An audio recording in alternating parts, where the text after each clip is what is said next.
Thank you so much, Brittany. And it's my pleasure to welcome you to the last panel of the day one in your national meeting. Like Brittany mentioned, my name is Dr. Eileen Mullen, and I'm a professor of criminal justice and criminology at California State University, Long Beach. And I have the unique pleasure of hosting this distinctly West Coast or Western panel today. We have representatives from three different police departments, from the Tucson, Arizona Police Department, Pasco, Washington Police Department, and the Yuma, Arizona Police Department. As Brittany also mentioned, I've been working for us as a subject matter expert for the last 4 years for the body-worn camera training and technical assistance team. And I wrote a book along with Dr. Mike White at Arizona State University called COTS Cameras in Crisis. What we're going to do today is hear from three different representatives, like I mentioned, from three different police departments. And we're going to talk a bit about how to sustain a successful body-worn camera program. So what I'll do first is I'll have each of our representatives introduce themselves and talk a little bit about your body-worn camera program, including when you first deployed cameras and where you currently are at the moment. Perhaps we can start with Assistant Chief Hall from the Tucson Police Department. Good afternoon, everybody. Thank you for having me here. My name is Kevin Hall. I'm an assistant chief with the Tucson Police Department. I've been with the department for going on 31 years. Tucson is the second largest city in Arizona, and we have an authorized sworn strength of about 880 officers. So where I'd like to start is actually going back to 2013. That's when we first started looking at a camera program here in Tucson. It had a lot of hiccups, a lot of challenges, a lot of barriers that we had to overcome. And I think, that's shared across the country. When we first start a program like this, there was a lot of anxiety over funding, over how to deploy them, how to implement them, officer buy-in, community concern, all the host of things that we worked through. We started out with 10 cameras, and then we, as a pilot to sort of play with, then we upped that to about 70 cameras with some grant funding. And then we gradually continued in sort of an iterative process, adding more cameras through a patchwork of funding. To the point where we are at now. We're 100% deployed in our patrol section. We nearly 100% deployed in our investigative section, meaning detectives.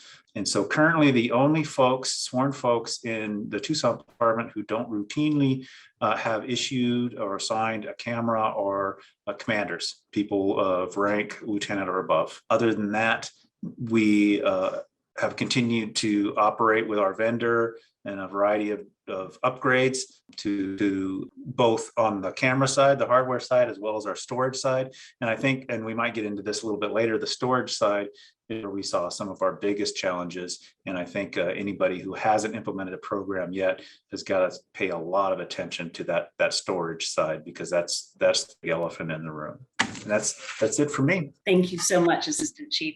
Now let's break up our two Arizona departments with the Washington Department. If we can hear from Captain Parramore, please.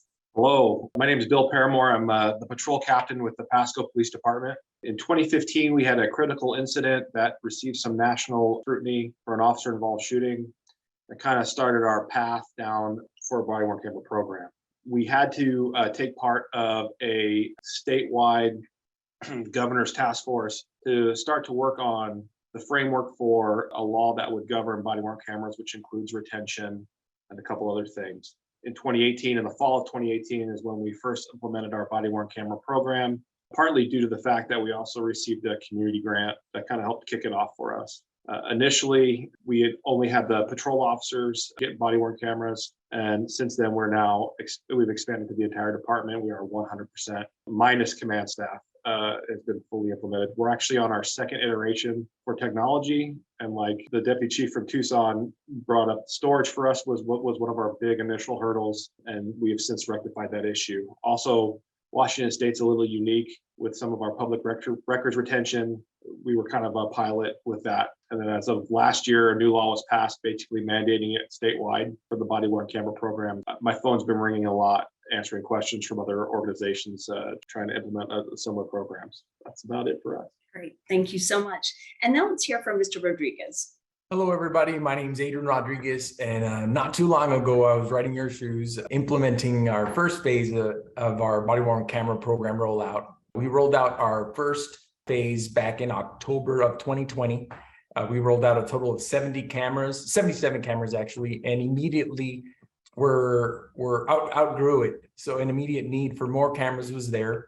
I'm actually back this year, not just as a presenter, but also as a recipient again of this grant. I applied for a continuation on this particular grant so that we could roll out a second phase to our body-worn camera implementation program. And so now, starting tomorrow, we'll go through some more trainings for our officers, and we're going to be rolling out another 40 cameras for a total of 117 cameras that we'll have out there. This second phase is going to encompass our sergeants, our school resource officers, and we're doing something that some other agencies aren't. We're also going to be incorporating our cameras on to civilian investigators. These are our traffic officers who are out there. And as many of you know, they deal with a lot of suspects, right? Whenever there's a traffic incident, and folks that redact claims that are made right at the initial point where our civilian investigators respond to. So we're excited to be here. And if you guys have any questions, I'm here for you. Great, thank you so much. And I'll just remind our audience that if you do have any questions, please put them in the chat function and I'll do my best to make sure that each of those are addressed. So as our participants know, and as I'm sure all our attendees know, most of our attendees are just starting their body-worn camera program. So I'd like to ask our participants that I know that a lot of you, when you first started your programs, you had some difficulty with officer buy-in and stakeholder buy-in. Can you talk a little bit more about that and how you first got, how you were able to get officer buy-in, agency buy-in, stakeholder buy-in in order to support your body-worn camera program?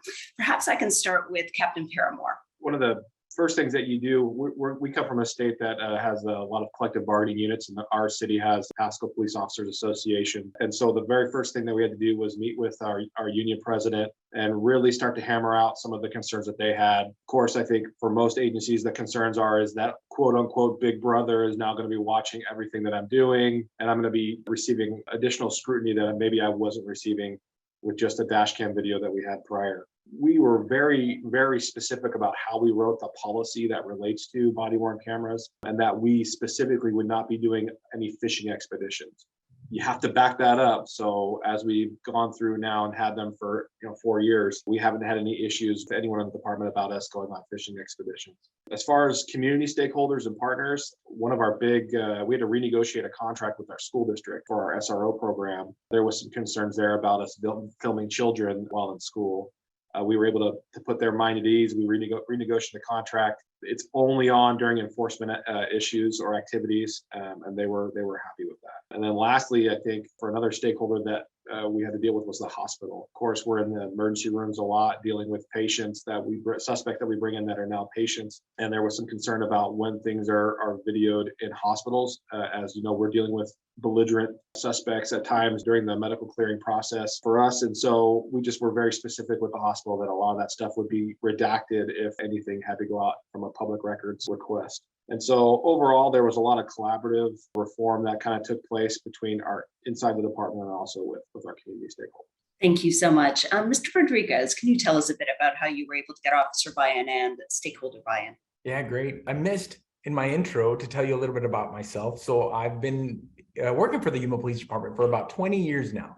But what's different about me is that I'm a civilian employee. So as a forensic services supervisor, I don't have some of the weight that your titles pull. So a lot of officers speak very candidly with me. And so officer buy-in, I can discuss that. A lot of our officers were very adamantly against the program. And understandably, right? Nobody wants Big Brother to be watching, and nobody wants IA, right, to be searching through their feed, which is understandable. But you all have the luxury of going through the testing and evaluation process right now, right before you make the decision as to what vendor you're going to be using. And I suggest you use this time wisely. So what I did in order to incorporate officer buy-in is I used those officers that tested the different vendors who were ultimately sold now on the product to provide the training to the rest of the officers that were going to be receiving the training when we rolled out on our first phase. So what we did is send it off to Axon, who's our vendor, or we didn't have our training unit provide the training. We actually had our officers who T&E provide the training to our officers. Great point about the policy was brought up. You need to take everybody into consideration, and your officer is your biggest stakeholder. If you don't have the officer buy-in to activate the camera, then all the rest of your stakeholders really don't matter, because there's no footage being recorded. And it plays a significant role with rolling out our body-worn cameras. So with that said, you need to really pay attention to policy. Within our policy, we do have some direction that we provide to sergeants and lieutenants for body-worn camera reviews. There are monthly reviews that take place. For every sergeant, there's a total of 10 that they need to review a month. And for every lieutenant, there's a total of 5 that they need to review a month from anybody who's under them. Now, what we did is we drew a line as to what videos could be reviewed. We understand that a lot of incidents happened, and our officers are responsible to respond to a plethora of types of calls. The only calls that we allow official reviews on are calls that escalate to a case, something that's going to require a report to be taken. That kind of gave our officers some peace of mind that if they mess up or if they say something on a call that really didn't necessarily make it onto paper, it did ease their mind there. Way you can incorporate officer buy-in, and this one's huge right now, 2 years into our program, is allowing them the flexibility to mute privileged conversations. If you don't allow that ability to mute, it really stresses them out. Thank you so much. And Assistant Chief Hall. Yeah, I like one of the things that Adrian just mentioned, and that's really engaging the officers. There is, with any new program, any new equipment, we know there's a lot of anxiety that comes along with it, and just taking that on head on is what I would certainly advise folks to do. But one of the things we did with our pilot is the folks that we selected for the pilot were volunteers. They volunteered to be the first camera operators. And what we found is these were our primary champions, and we used that as leverage with the rest of the agency. And the more cameras that were deployed, the more operators that had the camera, the more champions we found. Quite frankly, I think at least here in Tucson, we would hard put to find anybody who would give up their camera right now. They consider it a valuable piece of equipment for them. They realized early on how much it helped them in their criminal investigations, in their community engagement, in showing their sergeant what occurred at a call. The sergeant arrives afterwards. But most importantly, the officers realized, and we emphasized over and over, is any type of allegation of misconduct, rudeness can easily be mitigated by simply looking at the body-worn camera. And the officers realized that their professionalism was on display, and more times than not, actually in the vast majority of cases, that came to play when they looked at the footage and saw, well, yeah, I didn't do anything wrong, and I certainly didn't do what I was accused of doing. It's all here on tape. That's golden, and all those small little highlights, we just continue to emphasize and emphasize. And quite frankly, I hear it from officers now. It's almost like their vest. They feel naked without it. They're really uncomfortable if their camera breaks. There's not a spare going out without it. So the initial anxiety and reluctance, I think, can easily be overcome. And quite frankly, I think it's even easier now than back, in 2013 when we did it, because cameras are everywhere and there's so much information out on the cameras now, and so many of these stories that are being put out. And I mean, we see it all the time in social media and in news, how the cameras really highlight the professionalism and the incredibly good job that officers do on a daily basis. So thank you. Some excellent tips here that I'm sure our attendees are going to be able to use.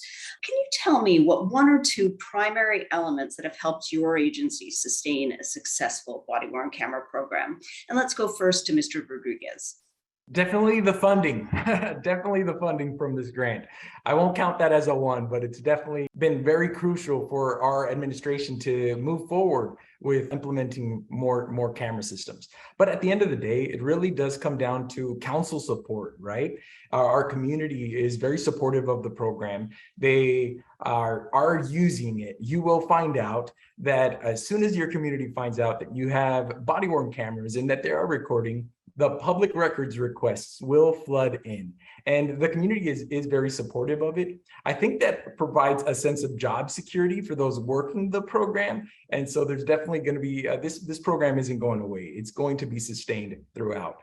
Ultimately, it comes down to the success of our success comes down to hiring 2 positions to focus their energy on this program. So before I was the forensic services supervisor, our agency hired me on. I used to be a forensic technician, but they hired me on as a law enforcement program supervisor in order to implement this program. That allowed me to focus on the implementation of the program and to focus my energy at 100% while I was doing that. And then we also brought on a video analyst right at the start of the program. You will definitely need somebody assigned to the task of redaction and retention. Without that, program could get kind of crazy. Your RMS will be growing and requests will be coming in. So looking at various positions is crucial. Thank you so much. Assistant Chief Hall. If I had to pick one primary element, it's very similar to Adrian's, and that is we have the luxury, we're a larger agency, of having a full-time body-worn camera unit. We have officers and professional staff assigned to do nothing but monitor, fix, maintain both the cameras themselves as well as all the issues that are involved with the storage of this footage. I think more than anything, as our program grew and we saw the labor that it takes, we simply had to go that route. And I think it was a wise decision on our part to not assign folks to be doing these tasks and to be maintaining these systems and programs would have not been beneficial at all for the program. And probably we would have found some big hiccups there. The second part about that is we also, like was mentioned previously, redaction becomes a big issue. Redaction is very time consuming. And so we had to assign our folks, professional staff folks in our records department, and that's their full-time job, is they watch body-worn cameras all day long to redact, criminal history. As was mentioned in the medical arena, there's information that needs to be redacted. Even so much as we constantly are seeing footage where the officers are looking at their cell phone while they're recording. It could be anything from their home phone number, from their partner calling them. So we have to redact that kind of stuff too. So it's going through these in real time and redacting those things. But it also gives a sense of security both to the community when they know that their footage is requested, as well as the officers when they know that their footage is being requested, that all of these resources are there to protect their individual privacy. Great, thank you. And Captain Parramore. So for us, we're a smaller agency, and I think the amount of full-time employees that we have available to assist us with stuff on a day-to-day basis makes it difficult for us. So for us, one of the most important things to keep this program running off and operating smoothly is making sure your back end is set up correctly. One of the big things that I had to fix when I got promoted and came on was how many categories that we were assigning to specific cases. Retention was kind of wonky. In our state, there's some really specific language about retention. And so what really helped us out was making sure that all of our back end systems were set up correctly, and also strong supervision, because with technology, you're going to have failures. So you're going to have officers who don't properly categorize videos with what we call an incident number or a case number, having to go back in and making sure the discovery process is being followed appropriately. Stuff is getting to the prosecutor's office. We had to set up systems and work with our prosecutor's office to make sure that, hey, prior to making sure, when the deadline for all discovery is to get turned over, check back with us and make sure there haven't been additional videos added to the case so we can send stuff over. So building those relationships. We also did a training course for our defense panel to let them know that, yes, there are going to be human errors that are going to happen. It is a good system, but there are going to be things that slip through the cracks. It's not nefarious on our part. It just is something that's going to happen. So building those relationships, doing those training classes, making sure that your back end is set up appropriately is going to be really crucial to setting up a good program. Thank you so much. Now, more and more police departments are starting to use body-worn camera footage in novel ways. And one of those ways is using it in training. Can you tell me a little bit about how you're integrating body-worn camera footage in training of your officers? And let's start with Assistant Chief Hall. So we were probably a little late in realizing the potential of all of this footage that we had sitting in storage. So it was only a couple of years ago that we really started taking a look at how we could identify footage that had potential, and then how to use that in a manner that didn't embarrass or cause consternation amongst the officers. Nearly 400 patrol officers, we have a lot of footage and a lot of different incidents, critical incidents that occur. But even just normal routine things such as building clearing can be super beneficial for officers. So what we started doing is having our sergeants identify certain elements or incidents where they thought it would be valuable for our folks to view and take away teaching opportunities or moments. And then they would send that incident number to our training academy, and whether it was a use of force issue, whether it was a building search issue, whether it was a car stop issue, and that particular instructor would take a look at it and then make a determination whether this is something that needed to go out to the entire department or not.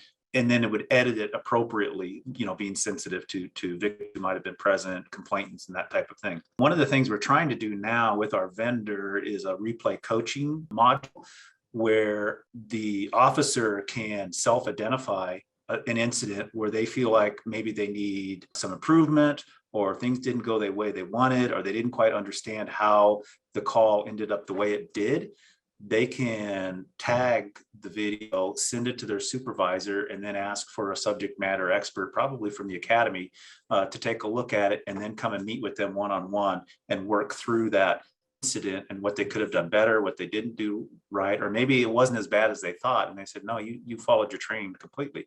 So that's the newest sort of iteration of how we're using this in conjunction with the vendor, who's really open to modifying or creating new modules or new ways of using the footage in this manner to benefit both the individual officer as well as the entire agency.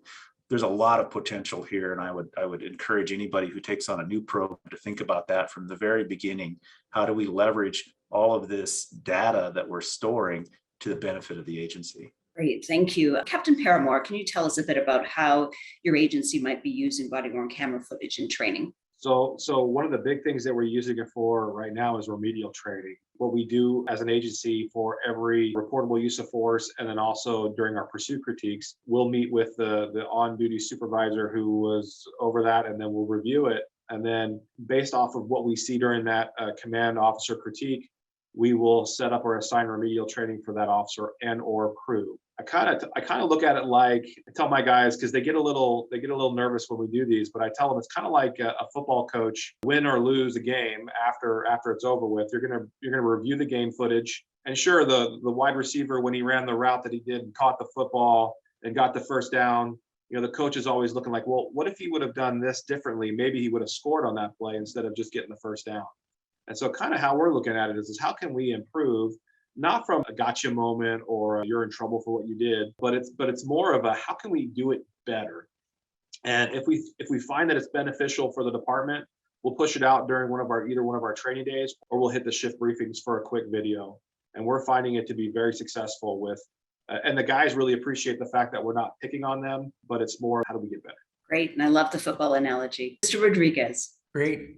Our training unit does a great job of analyzing body-worn camera footage and also in-car video footage. They're constantly requesting videos from my unit and converting that to a playable and viewable format through our Power DMS program.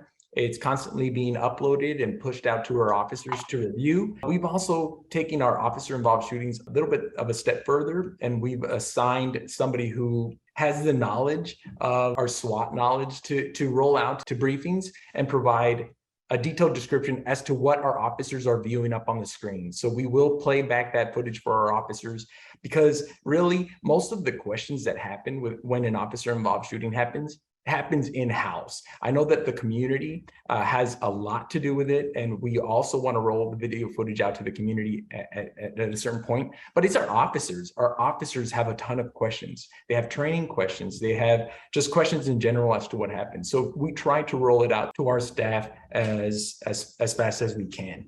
Taking this question one step further, we use our body-worn camera footage A lot, just more than just for trainings. We've used it at crime scenes, and then obviously we use it to clear a lot of our officers' IAs. 2 weeks into our body-worn camera rollout, we had an officer-involved shooting where the spent casing wasn't found. Our crime scene technicians and detectives could not find the location of where the shots were fired. We docked the camera, uploaded the footage, reviewed it, and by simply counting the amount of steps that the officer took before they left their vehicle, we were able to drive out to the scene. And right during the scene processing, we were able to find that spent casing. To take that a little bit further, last week we had an incident where one of our officers had a traffic stop.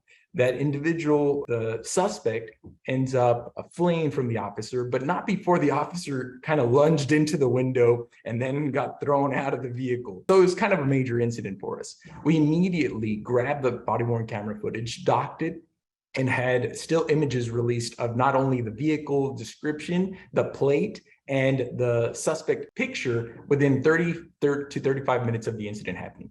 So great footage. We use it a ton. Great. Each of you have mentioned the community in some way, shape, or form. Can you tell me a bit about how you might be using body-worn camera footage to engage your communities? Are you leveraging the technology in this way? And let's start with Mr. Rodriguez again. We've been fortunate to not have a major incident where we've had to release our video to the community yet.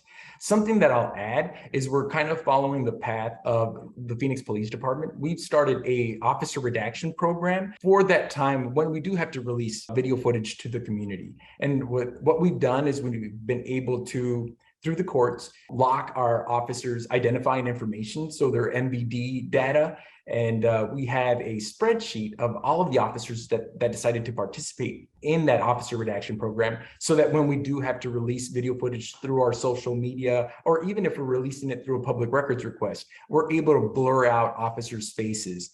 That's where we're at there. Fortunately, knock on wood, we haven't had a significant role where we've had to release it just yet. Not in the social media sense.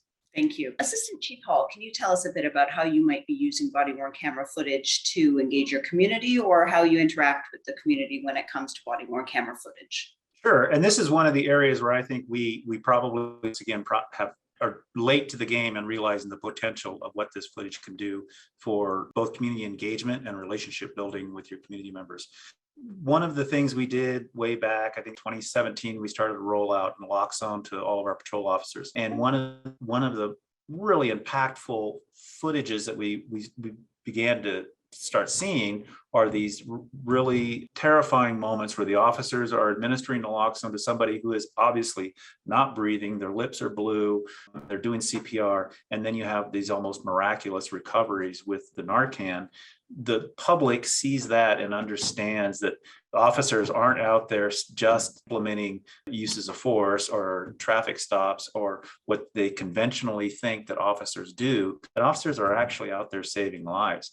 That has been some very powerful footage that we've been able to push out and get a lot of positive comments back on. Obviously, the officers do care, and they're carrying life-saving equipment and material, and they're utilizing it all the time. So once we saw that, we started saying, okay, what else do we have here? And we started looking at impromptu things, just engagements in a park where the officers are engaging, say, homeless folks, and the conversation is not antagonistic, it's not in any way confrontational, but it's about getting services and giving services successfully to folks and engaging them in a humane, procedurally just way. Those are things that most people in our community don't get to see when they interact with an officer. They don't get to see those. Those are almost secret moments that now the camera reveals. So we realized that we had a whole bunch of these secret moments that, I mean, because officers are generally pretty humble. They're not going to bring this up. You're not going to find these things out unless, you stumble upon this. So I would suggest to anybody who's listening and starting a program or just implementing it, you really got to figure out a way to capture those highlights, those really powerful moments, to be able to show to your community what an awesome job your officers are doing in non-conventional ways. Great pieces of advice. And just when you were mentioning the use of Narcan and the video footage that's captured, those are really powerful moments. If you tune in to one of the final sessions tomorrow on using body-worn camera footage for research, Dr. Mike White is going to present on a study that he's been doing where he has reviewed a lot of body-worn camera footage on police use of Narcan, how we can leverage this technology in very novel ways. Captain Parramore, can you tell us a bit about how you might be using body-worn camera footage for community engagement? Well, I'll tell you, for agencies that are mid-size to small size, one of the things you're going to have to get creative is how are you going to push out quality looking video or media to your population, right? We actually have created a small YouTube studio. I call it the YouTube studio at our police department. And I have taken, and some of my other staff, we've gotten creative with the Adobe Creative Suites. We've had 4 officer involved shootings since the implementation of the body-worn camera program. And we have created within a week or two a community critical incident debrief video. I was catching the end of the previous presentation, and feel free to steal from those large agencies that have great PR firms like the Los Angeles Police Department. They just do a really good job. We stole their script, we like their formatting, but you still have to create it within your own agency, right? So we got creative with some space that we had at our training building. We built a small YouTube studio. Also, we do your typical social media stuff. When we have the happy feel good stories, we make sure to put those out because agencies and police aren't always seen in a positive light. And we can control our own narrative using social media. It's such a powerful platform to be able to do that. So using your technology to your favor. Great. So you've been at this for years, each of you, and for a different amount of years, each of the agencies. Can you tell us a bit about what you might have done differently if you could do it all over again in starting your body-worn camera program? Let's start with Captain Parramore. Because we were given money from a community member to start our program, I think our chief at the time felt rushed. And so we rushed into this program. We bought the cameras. We did our best to train the guys and make sure that they were well aware of what was going on. But where we stumbled was making sure that our back end was set up appropriately and that we had everything dialed in before we hit go. And so we stumbled to have to go backwards, make all the changes and the corrections and the fixes. Now we're in a good place where we're sailing smoothly and everything is going well. But I would say that if you're going to start a program from scratch, reach out to your partners that are already doing it. Make sure that you are doing your due diligence to set up the program, do all the training beforehand properly, and don't rush into it. It's okay to walk into this and not run. Excellent pieces of advice, and a reminder for all of our attendees that your TTA leads are here to help you reach out to partner agencies, and they might be able to put you in touch with an agency that was dealing with exactly the same problem that you're dealing with, and you'll be able to learn from their mistakes and their successes. Assistant Chief Hall, can you tell us a bit about what you might have done differently way back in 2013, 2014? Yeah, this one's easy because we screwed this up. It was not engaging our other partners who will be impacted by the system early in the implementation or even the planning. And by that, I mean our prosecutors who all of a sudden were hit with all of this digital evidence that they had not had before and had to figure out how to redo their cases, how to try cases, how to do disclosure, all of these logistics that they never even considered, and we didn't really bring them on board until we were already implementing, and it kind of blindsided them. Same thing with our city IT. Our IT folks are a big partner in this, particularly when it comes to digital storage, whether you're doing it on a server or cloud-based, they still have to be involved and make sure you have the bandwidth to do this. So all of these different partners, I would say, are really good to, at the very onset of planning, to bring in and have them sit at the table, because they can look at and see all the unintended consequences of your program that maybe you're not thinking about because you're not sitting in their seat. Eventually we got everybody there, but it would have been much nicer and smoother had we got everybody there at the very beginning when we were first planning this program. That's certainly what I would do differently. Excellent advice. Mr. Rodriguez. Well, we thought we did it all right. And then we realized quickly that we didn't. Reaching out to your partners. I have to agree with Chief Hall. We reached out to our stakeholders. We sent the letters, we made the phone calls. But what was happening is that information wasn't trickling down their chain of command. We were speaking to directors, but then when it was time to roll out the system, they quickly, like the prosecutor's office, quickly realized that we were kind of imposing on them by bringing in an entirely new digital evidence management system. For example, that actually took us a year of constant struggles between our agency and the prosecutor's office in order to get them on board for us to be able to provide them our video footage electronically. What you're going to realize very soon is that there's a lot of data that's going to be recorded for a single case. And you need to make sure that you have the means of relaying that information, relaying that data to the prosecutors that are going to be prosecuting this case. We were fortunate enough that our TTA set up a meeting with New Orleans. They're a great agency to compare yourself to and to kind of emulate, which was great. So I'll just say communication with other interested parties. A lot of commonalities here and a lot of gold for our new agencies that are just starting out. So are you still facing challenges? I'm sure you are. Maybe you could tell us a little more about some of the challenges that your body-worn camera program is facing and the next phase, because these programs are always evolving. What is the next phase for your program? Mr. Rodriguez, I know that you guys just got your second DOJ grant for your program. Maybe you can tell us a bit about some of the challenges you might be currently facing and this next phase in your program. Great. There's always challenges, but we meet them head on. Right now, the current challenge that we're facing is that mute option I was discussing really early on. Our officers love using mute, but at times they forget to unmute when they're back having conversations with victims and suspects. So right now, our administration is really considering removing the mute option. I will tell you, I'm a huge advocate for it. I feel like it provides officer buy-in. I feel like there's a lot of privileged conversations that should be had out at crime scenes or scenes in particular that our officers need to be having. That's one of the challenges that we're facing. What we're doing right now is we're going to each individual officer that we catch. If we catch you, there will be consequences for your inaction of unmuting or muting, right, whenever you need to. Right now, we're offering them a buffer. It's anywhere between a month to 3 months that you're not allowed to use this option, which we're hoping it's going to work. With this next phase, I was very fortunate that I've gone through this in the past. So the grant process that you're going through. And so I've actually already been able to make my purchase. We were approved our policy again. We were approved our budget. And so I've already made the purchase. The cameras have arrived. We're rolling out, starting tomorrow, an excess of 40 additional cameras to our second phase. We've been through the struggles in our first phase, so I'm hoping everything goes smooth, but honestly, keep your fingers crossed for me. I'm sure there'll be something. In this next phase, I'll add, we're incorporating sergeants and other admin staff. And those are the folks that are already giving me or they're hounding me the most, as I'll say. It'll go good. It'll go good. I'm sure it will.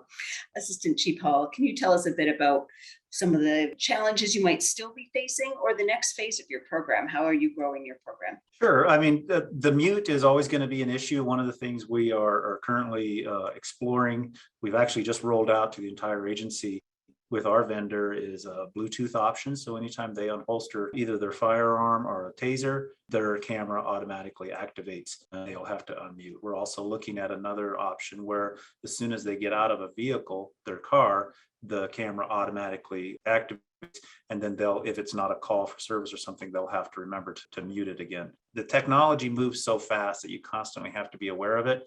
Then it's this iterative learning process and policy building process. The things that I failed to mention on the buy-in portion of it is we feel that cops like structure. They really want structure. So a strong policy helps that.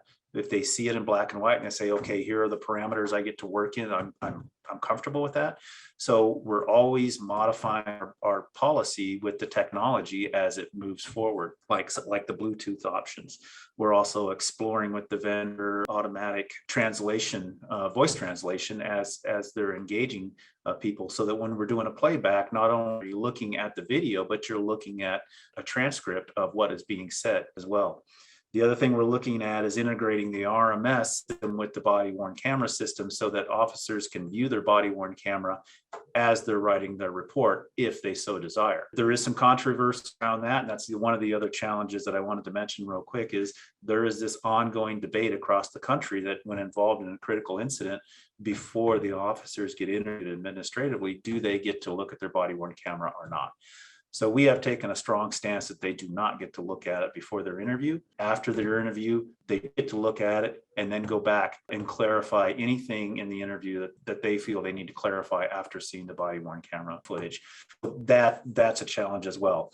We have the same issue with the community where if you just throw out the raw footage, there are flaws with body-worn camera, just like any other footage. And we happen to have one of our sergeants is considered a subject matter expert in digital footage. So he teaches around the country and he does a really excellent class on all the things you don't see that you think you're seeing in body-worn camera footage. And one of the things that Captain Parramore mentioned is how we craft this narrative footage on critical incidents for the community. We also give them the raw footage, the media, the raw footage as well, and they can do whatever they like with it.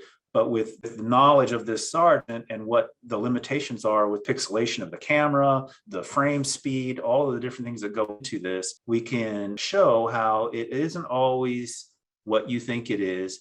When they say, well, a picture tells 1,000 words, well, sometimes it doesn't. And we have to explain that. And that's a challenge as well. Those are all challenges we're trying to deal with. We're trying to overcome. Frankly, it's worth it. I'm an advocate. I'm a huge advocate of body-worn cameras. So I think it's all worth it. And money is always an issue. Always.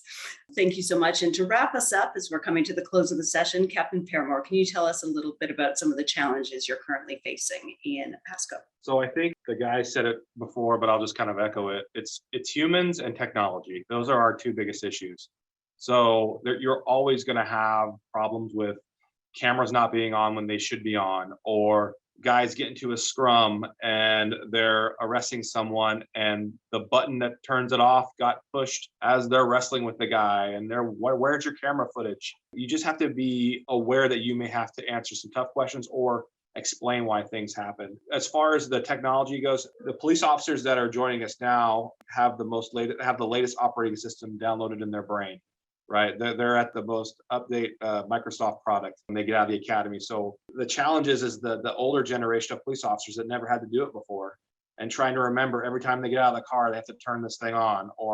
And so it was a huge struggle for them. So we made sure that there was a grace period for them where we weren't just down their throats 24/7. Why aren't you doing this? I will tell you that because of that, we purchased additional technology to make it easier, kind of like what the assistant chief said with. When the gun comes out of the holster, the Bluetooth signal gets sent and it activates their camera. When the emergency lights in your patrol car get turned on, it activates the camera. Same thing with some other pieces of equipment that we have, not to get vendor specific. So it really helps keep the human error away from the camera being activated. And one of the things that we're currently working on is we've actually partnered with Washington State University, and we're going to give their research department access to all of our body-worn camera video right now. And they're going to specifically look for a couple things that we're going to see if there are any trends that we're doing in law enforcement that we can work on. And so there's going to be a grad student that's going to come to our agency and spend the rest of the summer with us, and then into the fall. So it'll be interesting to see what that report looks like when we get that back. But I mean, the cell phones we had when we first started were the bricks, and now we're looking at full-blown computers in our hand, and it's only been 2 decades, right? So it's going to be interesting to see where the technology goes with body-worn cameras. Thank you all so much. This has been such an informative panel. It's always one of my favorites of the national meeting, and this is absolutely no exception. Each of our panelists is willing to take any questions. You can contact them. Their emails are available on the HOVA app, and you can also find their emails if you contact any of the SMEs. So thank you all so much, and enjoy the rest of your day.